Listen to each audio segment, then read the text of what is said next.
ನಮಸ್ತೆ ಬಂಧುಗಳೇ, H N C ಲೈವ್ಗೆ ಆತ್ಮೀಯವಾದಂತಹ ಸ್ವಾಗತ. ನಾನು ಎಚ್ ಎನ್ ಚಂದ್ರಶೇಖರ್. ದಯಮಾಡಿ ಬಂಧುಗಳೇ, ಎಚ್ ಎನ್ ಸಿ ಲೈವನ್ನು ಸಬ್ಸ್ಕ್ರೈಬ್ ಮಾಡಿ, ವಿಡಿಯೋಗಳನ್ನ ಲೈಕ್ ಮಾಡಿ, ಶೇರ್ ಮಾಡಿ.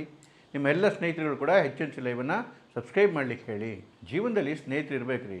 ಅದು ಸ್ನೇಹಿತರ ಯೋಗ್ಯತೆ ಗೊತ್ತಾಗೋದೇ ಕಷ್ಟಗಳು ಬಂದಾಗ. ಯಾರು ನಮ್ಮ ಜೊತೆ ನಿಂತ್ಕೊತಾರೆ, ಯಾರು ಓಡೋಗ್ತಾರೆ ಅಂತ ಹೇಳಿ. ಆದರೆ ಓಡೋಗೋ ಸ್ನೇಹಿತರಿಗಿಂತ ತುಂಬ ಡೇಂಜರ್ ಯಾರು ಗೊತ್ತಾ? ಜೊತೆ ನಿಂತ್ಕೊತೀನಿ, ನಿಂಗೆ ಸಹಾಯ ಮಾಡ್ತೀನಿ ಅಂತ ನಂಬಿಸಿ ಆ ಟೈಮಲ್ಲಿ ಕುತ್ತಿಗೆ ಕುಯ್ದು ಓಡೋಗ್ತಾರಲ್ಲ, ಅವ್ರಿಗಿಂತ ಶತ್ರುಗಳೇ ವಾಸಿ. ಯಾಕೆ ಗೊತ್ತಾ? ಅಟ್ಲೀಸ್ಟ್ ಶತ್ರುಗಳ ಬಗ್ಗೆ ನಮಗೊಂದು ಅಂದಾಜಿರುತ್ತೆ, ಇವನು ಯಾವ ಥರ ಮಾಡ್ತಾನೆ, ಅದಕ್ಕೆ ನಾವು ಪ್ರಿಪೇರ್ ಆಗಿರ್ತೀವಿ. ಆದರೆ ನಂಬಿಸಿ ಕುತ್ತಿಗೆ ಕುಯ್ಯೋ ಸ್ನೇಹಿತರು ಇರ್ತಾರಲ್ಲ, ಇಂಥವ್ರು ನಂಬಿದ ಜೀವನಗಳು ಹಾಳಾಗೋಗುತ್ತೆ ರೀ. ನಾನು ಮಾತಾಡ್ತಿರ್ತದ್ದು ಭಾಳ ಇಂಪಾರ್ಟೆಂಟ್ ವಿಷಯ. ನೋಡಿ, 3 ದೇಶಗಳ ವಿಚಾರಗಳು. ಒಂದು ಚೈನಾ, ಒಂದು ಪಾಕಿಸ್ತಾನ ಮತ್ತು ಒಂದು ಇರಾನ್. ಚೈನಾ ನೋಡಿ ಹೇಗೆ ಯಾರ್ಯಾರನ್ನ ನಂಬಿಸಿ ಕುತ್ತಿಗೆ ಕುಯ್ತು, ಮತ್ತು ಚೈನಾಕ್ಕೆ ಯಾರ್ಯಾರು ಏನೇನು ಮಾಡಿದ್ರು ಅಂತ ಹೇಳಿದ್ರೆ, ನೋಡಿ, ಚೈನಾ ಪಾಕಿಸ್ತಾನನ ತುಂಬ ಕ್ಲೋಸ್ ಫ್ರೆಂಡ್ಶಿಪ್ ಬಲೆ ಒಳಗಡೆ ಕೊಡಿಸ್ಕೊಂಡ್ಬಿಡ್ತು. ಯಾವ ಮಟ್ಟಕ್ಕೆ ಅಂತ ಹೇಳಿದ್ರೆ, ಚೈನಾ ಪಾಕಿಸ್ತಾನಕ್ಕೆ ಆಲ್ ವೆದರ್ ಫ್ರೆಂಡ್ ಅಂತಕ್ಕಂತಹ ಒಂದು ಸ್ಥಾನವನ್ನು ಕೊಟ್ಬಿಡ್ತು. ಎಲ್ಲ ಹವಾಮಾನಗಳು ಸ್ನೇಹಿತ ಅಂದರೆ ಎಲ್ಲ ಟೈಮಲ್ಲೂ ಆತ್ಮೀಯ ಸ್ನೇಹಿತ, ಅತ್ಯಂತ ವಿಶ್ವಾಸಾರ್ಹ ಸ್ನೇಹಿತ ಸ್ಥಾನಮಾನವನ್ನು ಕೊಟ್ಬಿಟ್ಟಿದ್ದೀನಿ ಅಂತ ಹೇಳಿ ಪಾಕಿಸ್ತಾನ ಚೆನ್ನಾಗಿ ನಂಬ್ಕೊಂಡಿತ್ತು. ಚೈನಾ ಯಾವಾಗ ಅಫ್ಘಾನ್ ಮೇಲೆ ಅಟ್ಯಾಕ್ ಮಾಡಬೇಕು, ಯಾವಾಗ ಭಾರತದ ಮೇಲೆ ಅಟ್ಯಾಕ್ ಮಾಡಬೇಕು, ಅವಾಗೆಲ್ಲವೂ ಕೂಡ ಚೆನ್ನಾಗಿ ಪಾಕಿಸ್ತಾನವನ್ನು ಉಪಯೋಗಿಸ್ಕೊಂತು. ಪಾಕಿಸ್ತಾನವೂ ಒಂಥರ ಚೈನಾ ನನ್ನ ಪಕ್ಕದಲ್ಲಿದೆ, ನನ್ನ ಜೊತೆ ಇದೆ, ನನ್ನ ಆತ್ಮೀಯ ಸ್ನೇಹಿತ ಅಂತೇಳಿ ಉಬ್ಬೋಗ್ಬಿಟ್ಟಿತ್ತು. ಆದರೆ ಈ ಆಪರೇಷನ್ ಸಿಂಧೂರ ಸಂದರ್ಭದಲ್ಲಿ ವಿಪರೀತ ಆರ್ಥಿಕ ಪ್ರಾಬ್ಲಮ್ ಬಂದ್ಬಿಡ್ತು ಪಾಕಿಸ್ತಾನಕ್ಕೆ. ಬದುಕೋದೇ ಕಷ್ಟ ಆಗೋದು, ದಿವಾಳಿ ಎದ್ದೋಗೋ ಸ್ಟೇಜಿಗೆ ಬಂದುಬಿಟ್ಟಿತ್ತು. ಹಾಗೇನು ಮಾಡ್ತು, ಓಡೋಯ್ತು ಭಿಕ್ಷಾಪಾತ್ರೆ ಹಿಡ್ಕೊಂಡು ಚೈನಾ ಹತ್ರ. ತುಂಬ ಕಷ್ಟದಲ್ಲಿ ಇದ್ಬಿಟ್ಟಿದ್ದೀನಿ, ಏನೋ ಒಂಚೂರು ಹೆಲ್ಪ್ ಮಾಡಿ ಅಂತೇಳಿ. ಚೈನಾ ಸರಿಗೆ ಕೈ ಕೊಡ್ತು ಪಾಕಿಸ್ತಾನಕ್ಕೆ. ಜೊತೆಗೆ ಒಂದು ದೊಡ್ಡ ಆಶ್ವಾಸನೆಗಳನ್ನ ಕೊಟ್ಟು ಕಳಿಸ್ತು, ನಿಂಗೆ ಹಂಗೆ ಮಾಡಿಬಿಡ್ತೀನಿ, ಹಿಂಗೆ ಮಾಡಿಬಿಡ್ತೀನಿ ಅಂತೇಳಿ.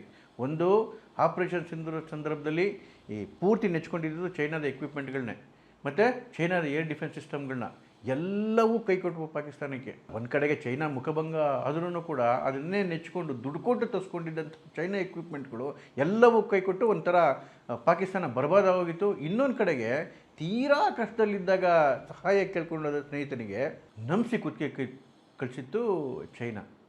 ಇದು ಪಾಕಿಸ್ತಾನಕ್ಕೆ ಒಂದಕ್ಕೆ ಅಲ್ಲ ನೋಡಿ, ಇರಾನ್ ಜೊತೆಗೆ ಚೀನಾ ಸ್ಟ್ರಾಟಜಿಕ್ ಪಾರ್ಟ್ನರ್ಶಿಪ್ ಅಗ್ರಿಮೆಂಟ್ ಮಾಡ್ಕೊಂಡಿತ್ತು 25 ವರ್ಷಕ್ಕೆ. ಅದು ಯಾವಾಗ ಮಾಡ್ಕೊಂಡಿದ್ದು? ಮೊನ್ನೆ ರೀ, 2021ರಲ್ಲಿ.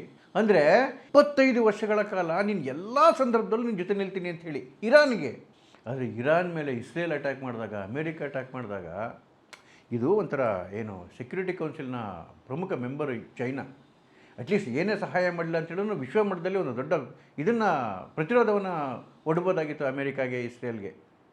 ಯಾವ ಕೆಲಸನೂ ಚೈನಾ ಮಾಡಲಿಲ್ಲ. ಒಂದು ಸ್ಟೇಟ್ಮೆಂಟ್ ಕೊಡೋದು ಬಿಟ್ಬಿಟ್ರೆ. ಚೈನಾ ಯಾವಾಗಲೂ ಇರಾನ್ ಹತ್ರ ಆಯಿಲ್ ಪರ್ಚೇಸ್ ಮಾಡುತ್ತೆ, ಕ್ರೆಡಿಟ್ ಸ್ಲಿಪ್ನೂ ಕೊಡಲಿಲ್ಲ. ಮುಂಚೆ ನಿನಗೆ ಅಮೌಂಟ್ ಕೊಟ್ಬಿಡ್ತೀನಿ, ನಿಧಾನಕ್ಕೆ ಸಪ್ಲೈ ಮಾಡ್ಕೊ ಅಂತೇಳಿ. ಅಟ್ಲೀಸ್ಟ್ ಅದಕ್ಕೆ ಅವರು ಅನುಕೂಲ ಆಗೋದು. ಡ್ರೋನ್ಗಳು ಸಪ್ಲೈ ಮಾಡೋದಾಗಲಿ, ಅಮ್ಯುನಿಷನ್ ಸಪ್ಲೈ ಮಾಡೋದಾಗಲಿ, ರಾಡಾರ್ ಸಪ್ಲೈ ಮಾಡೋದಾಗಲಿ ಯಾವ ಕೆಲಸವೂ ಮಾಡಲಿಲ್ಲ.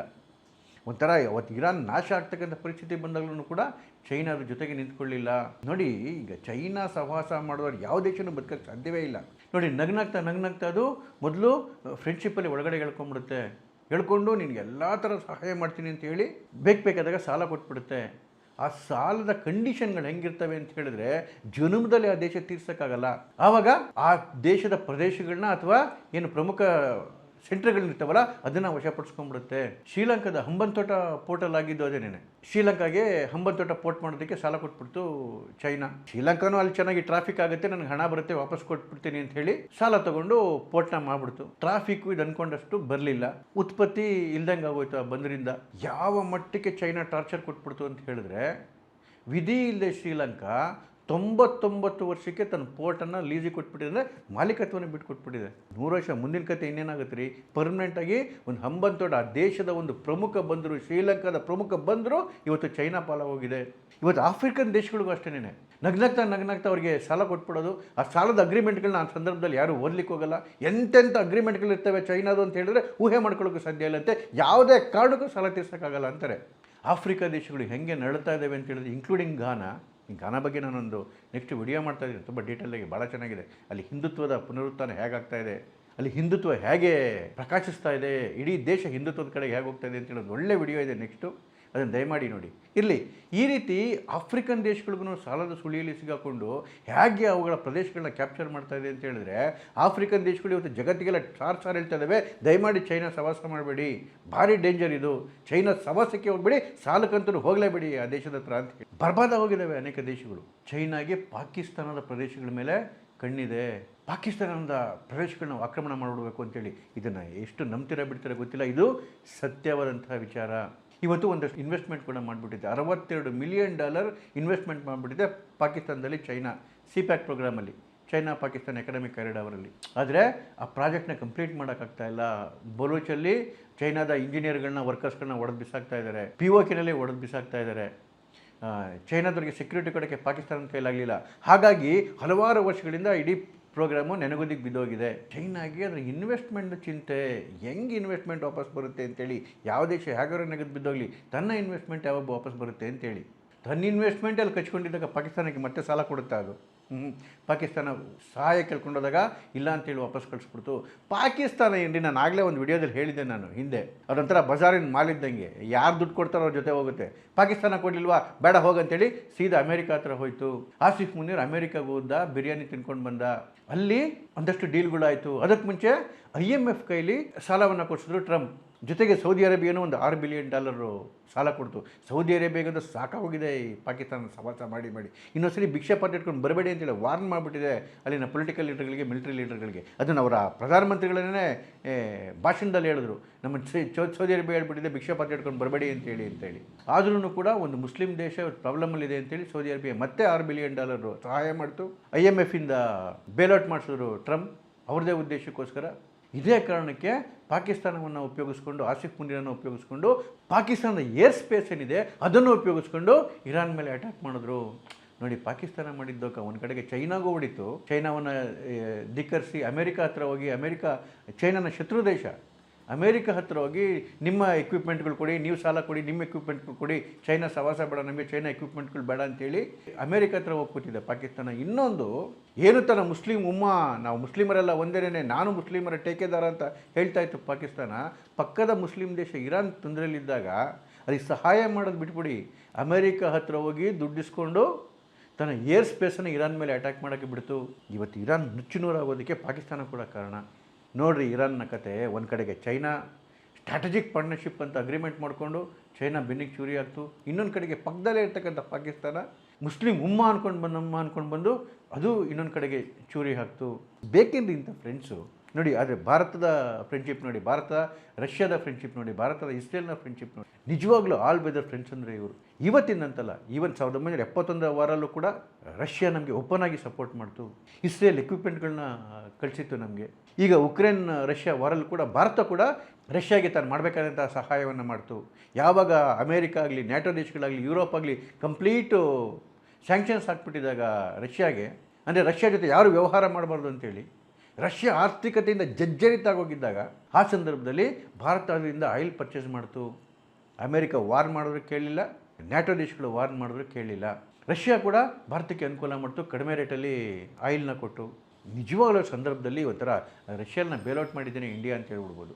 ಅತಿ ದೊಡ್ಡ ಪ್ರಮಾಣದಲ್ಲಿ ಆಯಿಲ್ನ ಇಂಪೋರ್ಟ್ ಮಾಡಿಕೊಡ್ತಾರೆ ರಷ್ಯಾದಿಂದ. ಅದನ್ನು ಭಾರತೀಯ ಕಂಪ್ನಿಗಳು ರಿಫೈನ್ ಮಾಡಿ ಯುರೋಪಿಯನ್ ದೇಶಗಳಿಗೇನೆ ಮಾರಿದ್ವು. ಅದರಿಂದ ಕಂಪ್ನಿಗಳಿಗೂ ಲಾಭ ಬಂತು, ಸರ್ಕಾರಕ್ಕೂ ಟ್ಯಾಕ್ಸ್ ಬಂತು. ಇನ್ನೊಂದು, ಯುರೋಪಿಯನ್ ದೇಶಗಳು ಬದುಕ್ಬಿಟ್ವು ರೀ. ರಷ್ಯಾದ ನ್ಯಾಚುರಲ್ ಗ್ಯಾಸು, ರಷ್ಯಾದ ರಿಫೈನ್ಡ್ ಆಯಿಲ್ ಇಲ್ಲ ಅಂತ ಹೇಳಿದ್ರೆ ಈವನ್ ಯುರೋಪ್ ಕೂಡ ಬದುಕಲಿಕ್ಕೆ ಸಾಧ್ಯ ಇಲ್ಲ. ಅಷ್ಟು ಡಿಪೆಂಡ್ ಆಗಿಬಿಟ್ಟಿದ್ದೇವೆ ರಷ್ಯಾ ಮೇಲೆ. ಈಗ ನೇರವಾಗಿ ತಗೊಳ್ಳಂಗಿಲ್ಲ, ಸ್ಯಾಂಕ್ಷನ್ಸ್ ಹಾಕ್ಬಿಟ್ಟಿದ್ದೇವೆ. ಆದರೆ ಈಗ ಭಾರತದಿಂದ ತೊಗೋಬೋದಲ್ಲ. ಈಗ ರಷ್ಯಾ ಆಯಿಲ್ ಭಾರತಕ್ಕೆ ಬರುತ್ತೆ, ಇಲ್ಲಿ ರಿಫೈನ್ ಆಗುತ್ತೆ, ಇಲ್ಲಿಂದ ಯುರೋಪ್ ತಗೊಳುತ್ತೆ, ಜಗತ್ತು ಕೂಡ ಉಳ್ಕೊಂಬಿಡ್ತು. ಇದು ನಿಜವಾದ ಗೆಳೆತನ ಅಂತ ಹೇಳಿದ್ರೆ. ಇಸ್ರೇಲ್ ಅಷ್ಟೇ, ಯಾವ್ಯಾವ ಸಂದರ್ಭದಲ್ಲಿ ಭಾರತಕ್ಕೆ ಕಷ್ಟ ಬಂದಾಗೆಲ್ಲ ಜೊತೆ ನಿಂತಿದೆ. ಭಾರತ ಕೂಡ ಇಸ್ರೇಲ್ಗೆ ಯಾವಾಗಲೂ ತನ್ನ ಸ್ನೇಹಸ್ಥವನ್ನು ಚಾಚಿಸ್ತಲೇ ಇದೆ.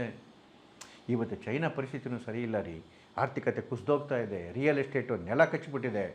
ಅಲ್ಲಿನ ಈವನ್ ಪೊಲಿಟಿಕಲ್ ಇದರೊಳಗಡೆನೂ ಕೂಡ ಯಾವತ್ತೂ ಅಲ್ಲಿನ ಪ್ರೆಸಿಡೆಂಟ್ ಜಿಂಗ್ಪಿನ್ನ ಕಿತ್ತಾಗ್ತಾರೆ ಅಂತ ಗೊತ್ತಿಲ್ಲ. ಈಗಾಗಲೇ ಸುಮಾರು ದಿವಸದಿಂದ ಕಾಣಿಸ್ತಲೇ ಇಲ್ಲ, ಮೀಡಿಯಾದಲ್ಲೂ ಕಾಣಿಸ್ತಾ ಇಲ್ಲ, ಪ್ರೆಸ್ಸಲ್ಲೂ ಕಾಣಿಸ್ತಾ ಇಲ್ಲ. ಜೊತೆಗೆ ಜನಸಂಖ್ಯೆದೇನು ಅವರು ಹ್ಯೂಮನ್ ರಿಸೋರ್ಸ್ ಅಂತ ಹೇಳ್ತಿದ್ರು, ಅದರಲ್ಲಿ ಭಾರತ ಚೈನಾನ ಹಿಂದಕ್ಕೆ ಇವತ್ತು ಜಗತ್ತಿನ ನಂಬರ್ 1 ಜನಸಂಖ್ಯಾ ದೇಶ ಆಗಿಬಿಟ್ಟಿದೆ. ಚೈನಾದ ಎಕ್ವಿಪ್ಮೆಂಟ್ಗಳು ದೊಡ್ಡ ಪ್ರಮಾಣದಲ್ಲಿ ಫ್ಲಾಪ್ ಆಗೋದು ಆಪರೇಷನ್ ಸಿಂಧೂರದ ಸಂದರ್ಭದಲ್ಲಿ. ಭಾರತದ ಮಿಸೈಲ್ಗಳನ್ನ, ಡ್ರೋನ್ಗಳನ್ನ ತಡೆಯೋದಿರಲಿ, ಕಂಡಿಡಿಯೋಕ್ಕೂ ಆಗಲಿಲ್ಲ ಅದ್ರ ಕೈಲಿ. ಮತ್ತು ಅದರ ಕ್ಷಿಪಣಿಗಳನ್ನು ಭಾರತ ನಿರಾತಂಕವಾಗಿ ಹೊಡೆದುರುಳಿಸ್ತು. ಈ ಕಡೆ ಏರ್ ಡಿಫೆನ್ಸು ಕೆಲಸ ಮಾಡಲಿಲ್ಲ, ಈ ಕಡೆಗೆ ಅದರ ಮಿಸೈಲ್ಗಳು ಡ್ರೋನ್ಗಳು ಕೆಲಸ ಮಾಡಲಿಲ್ಲ. ಹಾಗಾಗಿ ಏನು ಆ ಡಿಫೆನ್ಸ್ ಕಂಪ್ನಿಗಳು, ಚೈನಾ ಡಿಫೆನ್ಸ್ ಕಂಪ್ನಿಗಳ ಶೇರ್ 10-11% ಇಳಿದೋಗಿದೆ. ಅದೇ ಸಂದರ್ಭದಲ್ಲಿ ಭಾರತದ ಡಿಫೆನ್ಸ್ ಎಕ್ವಿಪ್ಮೆಂಟ್ ಕಂಪ್ನಿಗಳ ಶೇರ್ಗಳು 12% ಎತ್ತರಕ್ಕೆ ಹೋಗಿದೆ. ಅದರ ಅರ್ಥ ಜಗತ್ತಿಗೆ ಭಾರತದ ಎಕ್ವಿಪ್ಮೆಂಟ್ ಮೇಲೆ ನಂಬಿಕೆ ಬಂದಿದೆ, ನಂಬಿಕೆ ಜಾಸ್ತಿ ಆಗಿದೆ, ಚೈನಾ ಎಕ್ವಿಪ್ಮೆಂಟ್ ಮೇಲೆ ನಂಬಿಕೆ ಕಡಿಮೆ ಆಗಿದೆ. ಯಾಕಂದರೆ ಎಲ್ಲ ಜಗತ್ತೇ ನೋಡ್ತದೆ ಆಪರೇಷನ್ ಸಂದರ್ಭದಲ್ಲಿ ಭಾರತ ಹೇಗೆ ನಿವಾರಿಸಿ ಬಿಸಾಕ್ತು ಚೈನಾವನ್ನು, ಪಾಕಿಸ್ತಾನವನ್ನು ಮತ್ತು ಟರ್ಕಿಯನ್ನು ಅಂತ ಹೇಳಿ.